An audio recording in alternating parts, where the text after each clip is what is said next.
Hey everybody. I don't know if you can see me behind the tree. There I am. So hey, Jay with Bonsai's Forever. Welcome to another episode. So this is a Juniperus virginii. This is one of the trees that I've done a few videos on now. I did one not too long ago it was called red cedar from beginning to end, I think is what I called it. That was a video of me pulling a couple of small red cedars out of the ground, putting them in a pot, and then I showed you different stages of the trees. I'm just going to work on this tree, and I'm going to show you what I'm doing with this particular tree. This is a tree that I've had for, I think it's been about 4 years now. I think I've had this tree for 4 years. I dug it out of the ground. It was a little bit larger tree when I dug it up, and then I put it in a large pot. And this is like compost type soil, so it's not bonsai soil. This tree has been cut back and bent and broke off, and I've messed up with it, and I've succeeded with it, and it's just that this is where it's at.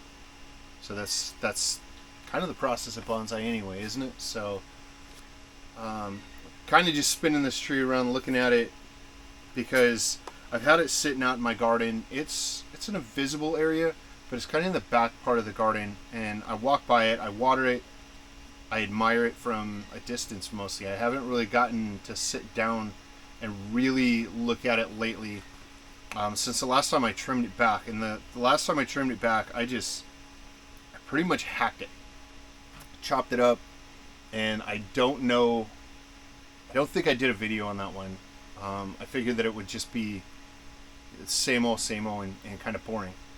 But it is coming up on fall, and in my last video I said that I was going to wire out my virginii this fall, because I wanted to get the maximum holding, and that's when the vascular tissue actually is built on most of our trees. So the vascular system on the tree is actually the root system as well as the bark, because the bark, or not the outside bark like this, that's not doing anything for the tree except protecting it from wind and damage, right? But the vascular system is the live veins of the tree, where the sugars and starches are taken from the top of the tree down to the bottom of the tree into the roots, and then the roots collect the water and the nutrients from the soil, and it takes it back up to the foliage, right? So that's the vascular system. It's kind of like the circulatory system in a human or an animal. So during the winter, the early fall is when it starts really building the vascular system on these trees. So if you wire them in the fall, that's when you're going to get the quickest holding of each branch that you've bent. So say I bend this branch out here, and I do that in the spring. This is putting out growth here, and it's putting out growth on these very quickly. So I'm going to get, the wire's going to dig in really rapidly, and then I'm going to take the wire off because it's digging into the branches, and then the tree is going to grow just really rapidly again. So I've got this bent down here, and then this is going to start shooting straight up. So now I've got a whole bunch of branches that are bent out with growth shooting straight up, and that's not what bonsai looks like. That's not what natural trees look like. They typically in nature, when they have branches that are bent way down, they're bent down during the wintertime, because a lot of places where the trees have the branches that are bent down, it's because of snow. So here in Florida, you typically don't see a whole lot of trees with branches that are bent way down, like in a downward slope. They're typically kind of out and then in an upward slope, because we don't have snow here. And I mean, if you've never been here, you might not know, but this is a kind of a subtropical climate. So typically our trees, when they've got branches that stick out, it's because the branch has gotten so long and it's got so much foliage on the end of the branch that it actually weighs the branch down continually, and the branch is able to compensate for that gradually as well. So the branches kind of just sit a little bit low, or kind of a horizontal in a slightly upward growing pattern as the tree gets older. So this tree is kind of a younger tree. I would guess this tree is about 15, maybe 20 years old. I don't know for sure. I wasn't here when it started growing. I dug it up in my yard. I've got these things all over the place, as you could see in that last video. They just grow everywhere. So the growing pattern that I've started on this tree is the outward lower branches, the outward growing pattern, and I've bent them down and out and kind of twisted them a little bit, and then I've let it grow. So previous to this year, because I've learned so much this year in how to take care of bonsai trees and how to work on my trees. So in previous years, I would wire them spring, midsummer, like all year round. I just wired them when I felt like wiring them, and I got that crazy growth. That's how I know that they do that, because I've wired them out and then they grow straight up. And it'll grow straight up like this branch right here. If you can see that, it's growing pretty much straight up way back inside the branch here. And that's going to be kind of a typical thing anyway, because this branch is already bent out, and these things want to every branch on these trees wants to be the top of the tree, so they all start growing like that. So at this point, it is coming up on fall when they start slowing down on their foliage growth and they start ramping up on their vascular growth. So that's why I'm going to wire it now. I'm looking at this, and I don't know if you can see the trunk in here.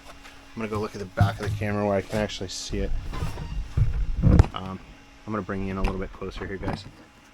So as you can see right here on the trunk, it looks like this thing was on fire. And that just looks really interesting to me. It was not on fire. That is what happens when the trees get too moist for too long. It starts growing like a kind of like a mold or a fungus on the trees, and it's not necessarily good for the tree, but it doesn't seem to adversely affect the foliage if the tree is allowed to dry out periodically. It doesn't seem to affect it. So I've got a lot of cleaning up to do on this, because I'm gonna clean that up. I'm gonna use my wire brush, a brass wire brush, and some soap and water. I'm gonna go ahead and clean that up, because as you know, if I see something like that, it just drives me crazy, and I won't be able to wire this tree with that being like that. Plus, I kind of want to get that off of there before I wire it, so that I can get it off without having wire over it. So that's my plan. Y'all have seen me do that. It's kind of self-explanatory. You take your wire brush, soapy water, and you scrub it off, and until it's clean. So I'm gonna go ahead and do that, and then I'll come back to you guys. All right, you guys. I kind of wanted to show you this. This is kind of this is where I'm at cleaning so far. I wanted to show you right in here. This is the edge of the deadwood and the edge of the live vein right here. And as I'm cleaning it up with the brush, you can see that I can kind of take off some of the old bark as I'm cleaning this up with the brass wire brush. Now I want to be gentle on this part because I don't want to damage it, but I do want to make sure and get this part cleaned up as well, because this is there's a lot of nooks and crannies in here, so I want to make sure and scrub it, but I'm going to scrub it nice and gentle, and I'm going to scrub it with the direction of the tree as well. I'm not going to go across it, because going across it is going to actually damage this. It will basically put micro cuts into the bark here. So going with the bark, it'll take off these pieces. As you can see, it'll take off the chunks of bark that are really loose, but it won't damage it. All right, so as I'm here cleaning this tree, I'm thinking, should I just go through and do this whole thing in one video? And I don't know, it's already been about 15 minutes of cleaning, so yeah, probably not. So I'm gonna go ahead and change this up. I'm gonna teach you guys how to properly clean a larger tree and what to look for and some of the things that you can do while you're cleaning that will save you some time in other areas. Okay, so I'm gonna bring you back over here to the tree. So here we are. So right in this section, let me see if I can get you in there to where I can see what we're looking at here. Right up in this branch here, you can see that there's old needles on this branch. There's old needles on this secondary branch. And while we're cleaning off the dirt and stuff, we can go ahead and gently, because we don't want to rub off all of the foliage, but we can gently clean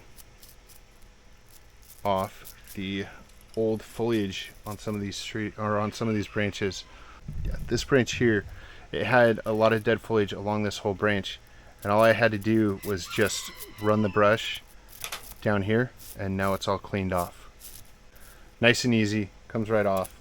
And that's something that can save you time too, because you're going to be in there anyway, and we're already cleaning this up, and it's just taking care of two things at once. So that can definitely save you time, or it could cause a huge problem if you're not trying to take that off. So definitely be careful with what you're trying to take off and what you're not trying to take off. And I was also thinking, you know, there's got to be somebody out there thinking, why do you have to have your tree so clean? Why does it bother you so much? Why, right? So really, I don't think that it really actually hurts the tree that much to leave it dirty. A little bit. But honestly, what I'm doing when I'm cleaning the tree is I'm looking for issues. I'm looking for pests. I'm looking for like holes in the trunk. Let's see if I can get you down in here. Like right down in here. If I was not paying attention and this is dirty, I can't see that. Right? So I'm going to clean that up really good. And it turns out that that's not a hole. But say I'm cleaning it up and I find a whole bunch of holes in the deadwood, that means I've got some kind of pest that I need to take care of. And if I hadn't been cleaning the tree, I'd have never found that. So that's one really good reason to keep your trees clean. And this goes for pretty much any tree. There are some trees that you're not going to scrub the bark with a wire brush, because that will damage the tree. And also, I just found this as well. So as you can see right here, I've got a piece of wire on this branch that I didn't see it last time I did work on this tree, and this wire has actually grown into the tree. So now I need to get my angle cutters. Whoop, I want to break that off and see if I can get down in here and get this wire off this tree, because this will eventually really be detrimental to this branch. I will lose this branch if I don't take this wire off. So is cleaning important? Yeah, I'd say it is. I'd say it's very important. I'd say that that's something that we want to do, because that piece of wire could have killed this branch. Not that this branch is a pivotal part of the tree, but I do like this branch and I want this branch. I'm gonna have to do some really skilled work on this, because the other side of this is dead, and because it dug in so deep, I'm not going to be able to bend this year, or else I'll break that off. So I might have to do some kind of some pruning on this, or just bend the ends of the branches out instead of bending any of this. So there you have it. If you're cleaning your trees, you're gonna find stuff that you want to take care of. So yeah, it is definitely important to keep your trees clean, because I mean, the other thing about keeping your trees clean, it makes them look prettier, and a prettier tree is something that you're going to be more proud of, I think. All right, so as I'm cleaning with the toothbrush, I'm also using my pick to pull off the flaking part of the bark, not the live bark, just the flaky stuff. I'm picking that stuff off, as well as all the chunky stuff here. I'm getting all that stuff off, as well as cleaning it off with the toothbrush, or the little wire brush. And I'm using a brass wire brush because it doesn't scratch as bad as if I was using a steel brush or something. So there's that as well. So this is kind of what it looks like after I've gotten it pretty well cleaned up. I'm using my spray bottle as well to rinse it as I'm cleaning it. It starts to have kind of a red color to the live vein, and then this being the dead part of the trunk. You can see once you get it clean, it looks like plain wood, instead of being dark and black or like a grayish color. It starts to turn brown like you would normally think wood should look like.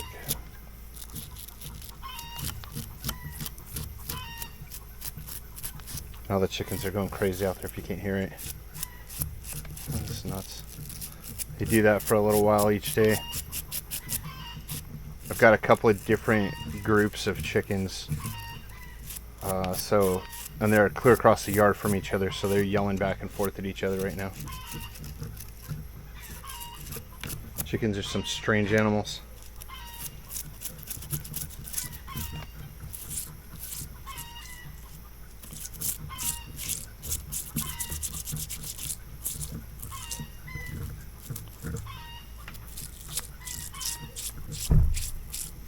Getting down into where the live vein meets the deadwood here.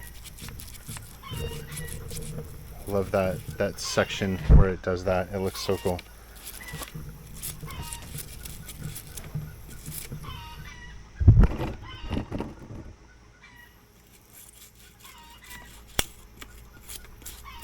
And this stuff breaks off pretty easy. I need to get some what is it called? Wow, now I can't think of it. I just thought of it like 2 minutes ago, but now I can't think of it. Lime sulfur, that's what it's called.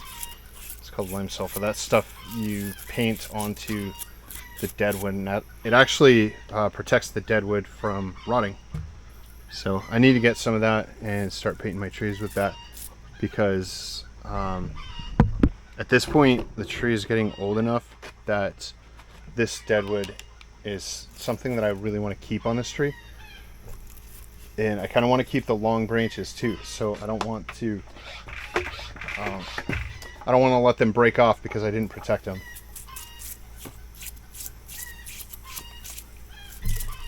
It's a long, tedious process.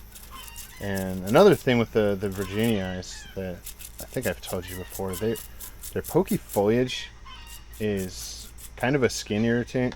So if you have sensitive skin, just kind of be careful with them, because I don't think it's gonna hurt you unless maybe you're allergic, which I've never heard of that, but I'm not a doctor, not an expert, so I've never heard of that. But if you are allergic, just probably don't work with them, or be very, very careful with them.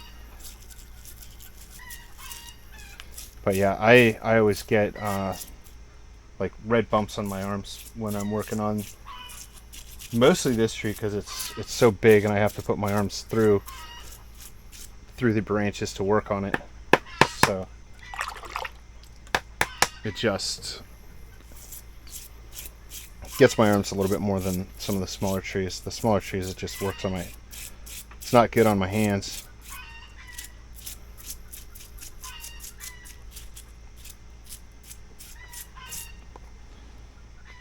So I've been working on this tree long enough that some of the bark is starting to get really loose, the older bark, so I don't have to scrub as hard to get off the old bark. And if I do scrub it harder, it's just going through a little bit too far, so I'm going to back off on the pressure of the wire brush and maybe go up on the pressure of the water.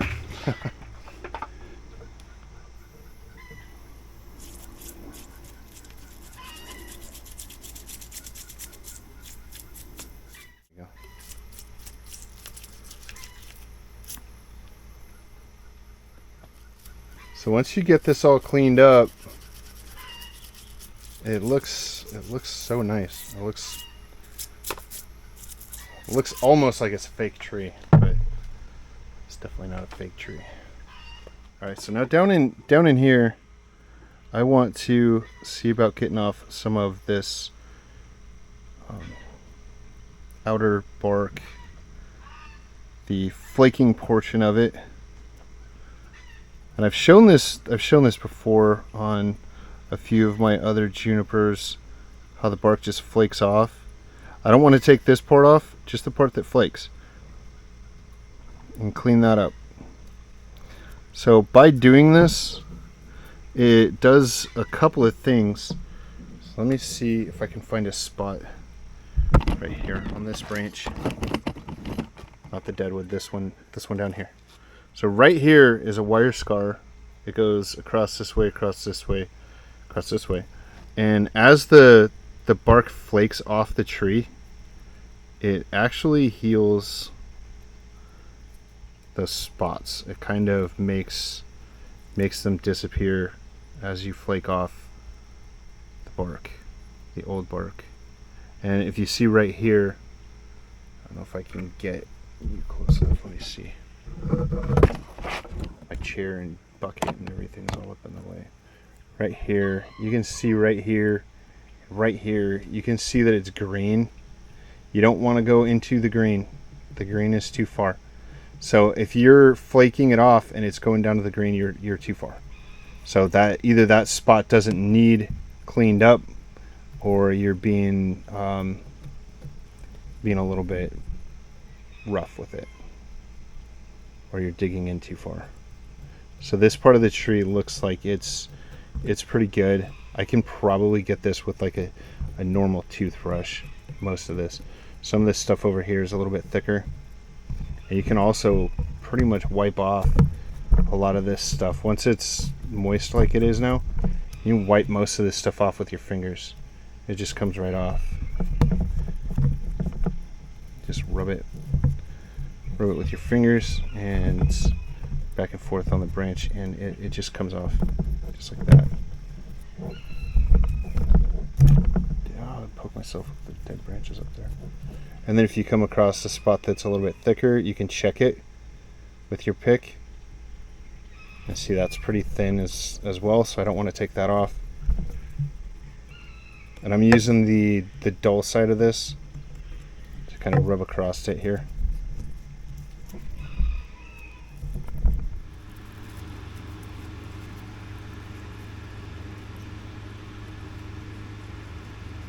So as you're working on your trees, getting the dead bark off the trees, it is much easier to do as the bark is dry if you're going to peel it. If you're going to brush it off, it is much easier when it's been moistened. So I'm finding that it is definitely a good thing to determine what parts you're going to be doing and go with it rather than trying to do everything all at once. With the cleaning, you can get to some of the other parts while you're scrubbing the stuff off the bark and get to other stuff. But after you've got that done, go ahead and let the tree dry, or as you're finishing up that, the tree will start drying, and then you can go into peeling the old bark off. Because if you do try to peel it while it's wet, it's so much easier to peel into the live portion of the bark. So we don't want to do that, because that kills the tree. So we want the tree to stay alive, right? So we're going to let the bark dry, and then as we let it dry, then it gets easier to find the live vein. All right, everybody. So at this point, I've gotten everything all cleaned up. This has taken, honestly, I have no idea how long this has taken. I didn't look at the clock before I started, and I don't even know what time it is right now. So I got it all cleaned up. I got the dead bark, or the peeling bark, peeled off of most of it. I didn't get every tiny little piece, but I don't think that that's absolutely necessary. But I did get all the deadwood really cleaned up, and then I rinsed it off again. So that's why it looks wet. The next step is going to be to wire this out. Okay, so I'm going to wire it, and as I wire it is when I'm going to trim the ends of the branches, or the branches that I don't want is what I'm going to trim off next.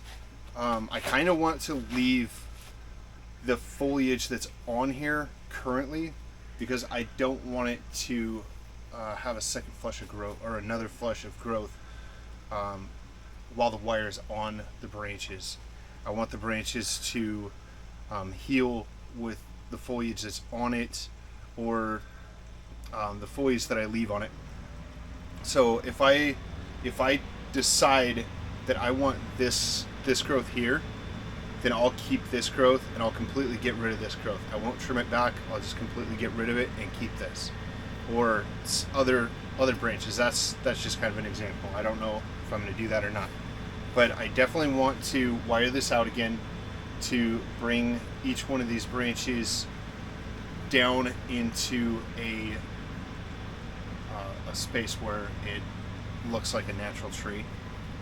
So by doing that, I'm going to be able to set these branches for the refinement process of this tree. So next spring, I will be repotting this tree. I'm going to have to find a large enough pot, but I want something that's not, obviously not this big, but I want a pot that's going to suit the size of this tree, because this tree is really big, as you can tell. But I definitely want to get a pot that suits this tree, and something that I'm not going to get rid of too much of the root system when I repot it. And at that time, once I repot it, that's when I'll go through and I'll trim the tree back relatively hard. I'm not going to go too crazy with it, but that's when I'm going to do the hard pruning on this. And more than likely by then I will have taken off all the wire, and then it's going to be ready for summer growth or spring growth. And then I'll go back through and I'll trim it again once it starts getting elongated tips like it has now. These are elongated tips. Once it gets that again, then I'm going to go back and trim it right away, and that should set it up for refinement rather than development. Because as we let these grow, branches thicken up, and that's how we develop the tree. That's how we develop the thicker branches. That's how we develop, the thicker trunk and all that. And once we get it into refinement, we want to kind of slow down the growth of the tree.